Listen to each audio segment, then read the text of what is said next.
ආයිබෝවන් සුබ දවසක්. ඉතින් පවර් අපි අද ඔයගලන්ට තවත් ඉතාම වටිනා වීඩියෝ එකක් අරගෙන ඉන්නේ. ඉතින් ඇත්තටම ශ්‍රී ලංකාවේ වැවෙන දිව්‍යමය ඖෂධ ගැන කතා කරනවා අපි ඔයාලත් එක්කලා මේ පවර් අපි තුලින්. ඉතින් අදත් අපි ඉතාම විශේෂිත වූ ලංකාවෙන් තරමක වඳ වේගන යන ස්වභාවයකින් යුක්ත වටිනා බෙහෙත් ඖෂධයක් ගැන තමයි ඔයගොල්ලොත් එක්ක සාකච්ඡා කරන්නේ. ඉතින් එහෙනම් එකතු වෙන්න අපිත් එක්ක අපි මේ බෙහෙත් ඖෂධය ගැන ඔයගලන්ට පැහැදිලි කරලා කියලා දෙන්නම්. ඉතින් එහෙනම් අමතක කරන්න එපා අපේ YouTube channel එක subscribe කරන්න, share කරන්න, like එකක් දාන්න, ඕගොල්ලන්ගේ අදහස් අපිට ලියලා එවන්න. ඉතින් එහෙනම් අපි යමු වීඩියෝ එකට. අද අපි ඔයාලත් එක්ක කතා කරන්නේ වඳුරුමෑ කියන ඊටාම වටිනා ඖෂධය ගැන. ඉතින් විශේෂයෙන් මේ ලංකා භූමියේදී මේ වඳුරුමෑ කියන ඖෂධය හැදෙනවා. විශේෂයෙන් මේ වඳුරුමෑ කියන ඖෂධය ප්‍රභේද දෙක තුනක් තියෙනවා. ඒකෙන් විශේෂයෙන් අපි අඳුර ගන්න ඕන හරිම වඳුරුමෑ කියන්නේ මොකක්ද කියන එක. ඉතින් ඇත්තටම මේක ඊටාම වැදගත් වෙනවා තරුණ පරපුරට, තරුණයින්ගේ පුරුෂ ශක්තිය වැඩි කරන්න මේක මහත් උපකාර වෙන බෙහෙත් ඖෂධයක්. ඉතින් අපි ආරාධනා කරනවා මේ ගැන හොඳ දැනුවත් වීමක් ඕගලන්ට වෙන්න කියලා. මම ඔයාලව එක්කන් යන්නම් මේ වඳුරුමෑ පෙන්වන්න. අපි යමු. ඉතින් ඇත්තටම දැන් ඔයාලට මේ දකින්න තියෙන්නේ මේ වඳුරුමෑ කියන මේ වැල. මේක ඇත්තටම වැල් හැටියට තමයි හැදෙන්නේ. මේ තියෙන්නේ ඒ වඳුරුමෑ කියන බෙහෙත් ඖෂධය. ඊටාම වටිනා බෙහෙත් ඖෂධයක්. ඉතින් ඇත්තටම මේකත් වෙන ඖෂධ වගේම අපේ නිවසේදීම තමයි අපි මේ සිටවලා තියෙන්නේ. ඉතින් ඔයාලට මේ දකින්න තියෙනවා මේ තියෙන්නේ වඳුරුමෑ හැදිලා. මේ තියෙන්නේ මේකේ තියෙනවා මෑ කරල් වල තියෙන ඇට වගේ මේ ඇට හැදිලා තියෙනවා මෑ ඇට වගේ. ඉතින් ඇත්තටම මේක හරි වටිනා ඖෂධයක්. ඒ ගැන අපි විස්තරයක් දැනගමු. ලෝකයේ තුල වෙල්වට් බීන් යන නාමයෙන්ද ලංකාවේද වෙල්වට් බෝන්ච් යන නාමයෙන්ද හඳුන්වනු ලබන මෙම වඳුරුමෑ ශාකය ලෝකයේ පුරා ප්‍රභේද 53ක් පමණ ඇති අතර ලංකාවේදී ප්‍රභේද 3ක් පමණ දැකිය හැකි වෙනවා. සුදු පැහැති බීජ සහිත, සුදු හා දුමුරු පැහැති වෛරම් සහිත බීජ වලින් යුක්ත සහ කළු බීජ සහිත ලෙස වන මේ ප්‍රභේද තුනේ හිම ගුණාත්මක භාවය සමාන වනවා. නිවර්තන රනිල කුලයට එනම් ප්‍රභාෂය කුලයට අයත් ශාකයන්ගෙන් ඉතා වටිනාම ඖෂධීය ගුණයන්ගෙන් සමන්විත මෙම වඳුරුමෑ ශාකය මියුක්රුණා ප්‍රූරියන්ස් යන උද්භිද විද්‍යාත්මක නාමයෙන් හඳුන්වනු ලබනවා. ලෝකයේ වඩාත් පෝෂදායක සහ බොහෝ රටවල වැඩිම අපනායන භෝගයක් වන වඳුරුමෑවල කාබෝහයිඩ්‍රේට්, ප්‍රෝටීන්, මේදය, පොටෑසියම්, කැල්සියම්, මැග්නීසියම්, යකඩ, සෝඩියම්, ෆොස්ෆරස්, සිංක් වැනි හා නාමික වර්ගීකරණය කළ නොහැකි පෝෂ්‍ය කොටස් දහස් ගණනක් අන්තර්ගත වී තිබෙනවා.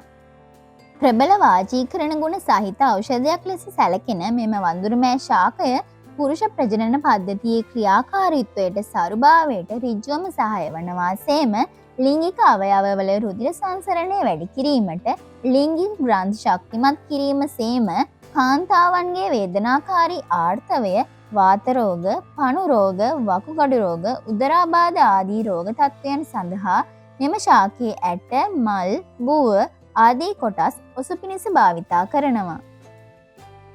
වාජීකරණය සඳහා වඳුරුමෑට චූර්ණය, උඳු, සුදු ලූණු සමවගෙන ගිතෙල් මිශ්‍ර කර ආහාරයට ගනු ලබනවා. එළකිරෙන් තම්බා සුද්ධ කරගත් ඇට දුන් තෙලින් බැද මී පැණි සමග ආහාරයට ගැනීමෙන් ශරීර ශක්තිය වර්ධනය වන බවත්, වඳුරුමෑ බූව මිලිග්‍රෑම් 125ක් සීනි මී පැණි හෝ බටර් සමග ආහාරයටගෙන පසුදින විරේකයක් කිරීමෙන් කිරිපණු, පටපණු රෝග තත්ත්වයන්ගෙන් පෙළෙන්නන්ගේ පණුවන් පහව යන බවත් ආයුර්වේදයේ සඳහන් වනවා. වඳුරුමෑට එළකිරෙන් තම්බා පොතු හැර වියලා පිටි බවට පත්කොට ගිතෙල් මිශ්‍ර රොටි සකසා මී පැණි සමග ආහාරයට ගැනීමෙන් ලිංගික ශක්තිය වර්ධනය වන බවත් සඳහන් වනවා. ලපටි කරල්වල ඇට උණුදියෙන් තම්බා ව්‍යංජනයක් ලෙසත් ආහාරයට ගන්නවා. එමෙන්ම මලෙන් එළියට පැමිණ දින 5-10ක් අතර වූ කරල් බෝංචි ව්‍යංජනයක් ආකාරයට සකසා ගන්නටත් පුළුවන්කම තිබෙනවා. වඳුරුමෑට කෙතරම් වටිනාමය ඔසුවක් වුවද ඔසු පිණිස ගැනීමේදී තව ආහාරය පිණිස ගැනීමේදී ආදි කාලයේ පටන් මිනිසා මෙහි ඇති විෂ සහිත බව හේතු කොටගෙන මෙම වඳුරු මෑට භාවිතයට පෙර එහි ඇති විෂ ස්වභාවය මර්ධනය කොට භාවිතා කිරීම සිදු කරනු ලබනවා. මෙම වඳුරු මෑට එළකිරෙන් තැඹීමෙන්ද ලපටි වඳුරු මෑ කරල් උණුදියෙන් තැඹීමෙන්ද මෙහි ඇති විෂ සහිත බව පහව යනවා. එමෙන්ම ඇතැම් මිනිසුන් මෙහි ඇති විෂ හරණය කිරීම සඳහා මෙම වඳුරු මෑ කරල් පොල් වතුරින්ද තම්බා ගනු ලබනවා. වඳුරු මෑ නිසි අයුරින් විෂ හරණය නොකොට පරිහරණය කළහොත් උණ හිස රදය වමනය වැනි නොයෙක් සංකූලතාවයන්ට භාජනය වීමට හැකියාව ඇති අතර වඳුරු මෑ ව්‍යංජනයක් එකළඟ දෙවතාවක් ආහාරය සඳහා භාවිතා නොකළ යුතුද වෙනවා. එමෙන්ම වඳුරු මෑ කොළ දුම් ඉරීම ස්නායු ප්‍රාණවත් වන අතර මානසික ආතතිය විෂාදය වැනි රෝගයන් සඳහාද ඔසු ලෙස භාවිතා කරනු ලබනවා. මෙම පත්‍ර සුදු පැහැති රෝමවලින් යුක්ත වන අතර සෙන්ටිමීටර් 30ක් පමණ දිගට වර්ධනය වන පුෂ්ප මංජරීක හටගන්නා දම් හෝ සුදු පැහැති මල් වලින් යුක්ත වනවා. බීජ දෙකත් අටත් අතර ප්‍රමාණයක් පවතින බොහෝසේ බූව පවතින පොකුරු වශයෙන් හටගන්නා මෙම කරල් වඳුරෙකුගේ සමක්සේ කළු දුඹුරු පැහැයෙන් යුක්ත වන නිසා මෙම ශාකයට වඳුරු මෑ යන නාමය ලැබී ඇති බව පැවසෙනවා. දේශීය ඖෂධ ලෙස නිපදවා ඇති වානරී ගූටිකා, මහාමාශ තෛලය, වානරී ශ්‍රුතය, අගස්ති අවලේහය ආදී ඖෂධයන්හි මෙම වඳුරු මෑ අඩංගුව පවතිනවා. ප්‍රෝටීන් ඌනතාවෙන් පෙළෙන මිනිස් සිරුරකට මෙම වඳුරු මෑ ආහාරයට ලබා දීමෙන් ඉතා අඩු කාල පරාසයකදී ප්‍රෝටීන් ඌනතාවෙන් මිදීමට ඉතා ගුණාත්මක මෙම වඳුරු මෑ ශාකයේ ඇට තම්බා ආහාරයට ගැනීමෙන් හැකි වෙනවා. මෙවන් වූ ප්‍රෝටීන් සහිත වූ වෙනත් රනිල කුලයේ ශාකයක් මෙතෙක් සොයාගෙන නොමැති බවද සඳහන් වෙනවා. ඉදිරි කාලයකදී ඇතිවන ආහාර අහේනියකදී වුවද වඳුරු මෑ භෝගයෙන් දිවි රැකගත හැකි බව පැවසෙන මෙම භෝගය ඕනෑම පාරිසරික තත්ත්වයකදී ලංකාවේ ඕනෑම දේශගුණික කාලගුණික තත්ත්වයකට යටත්ව ඕනෑම පළාතක කිසිදු පොහොර වර්ගයක සත්කාරයකින් කිසිදු මිනිස් ශ්‍රමයක ආධාරකින් තොරව කිසිදු කෘමි උවදුරකින් සාමාන්‍යයෙන් අඩි 150ක් පමණ දිගට වැලක් ලෙස වැඩෙන අතර මෙවන් වැලකින් වරකදී ඇට කිලෝ 8-10 අතර ප්‍රමාණයක් ලබා ගත හැකි වෙනවා.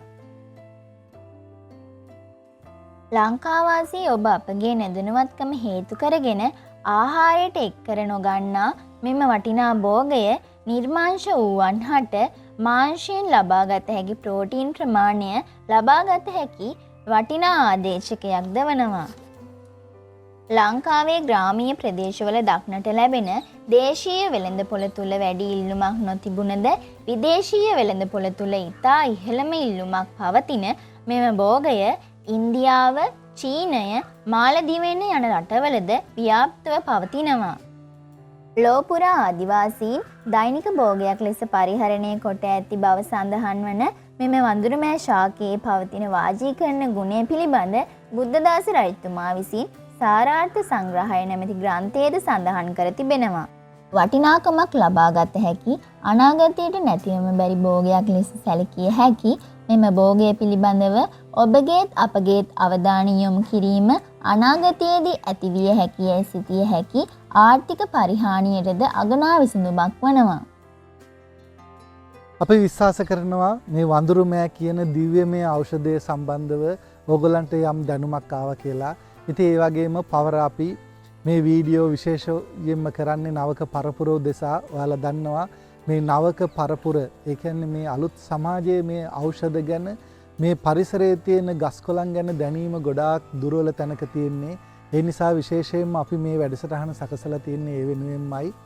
ඉතින් ඇත්තටම අපි ආරාධනා කරනවා මේ වඳුරු මෑ ඇටයක් ඕගොල්ලෝ හොයාගෙන ගෙදර මේක පැල කරගන්න. ඇත්තටම මේක අමාරු නෑ.